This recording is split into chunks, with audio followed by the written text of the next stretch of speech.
Hello friends, today on this video right now I'm going to show you how to change lock screen wallpaper on Samsung mobile phone. So friends, before we continue this video, do not forget to like the video and subscribe the channel. Okay, so let's start the video.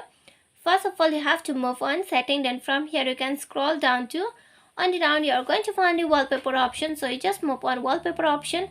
After that you just slide like this and here you are going to find the explore more wallpaper. So click on explore more wallpaper. So from here you are going to find the many wallpapers, but you just click on this top wallpaper.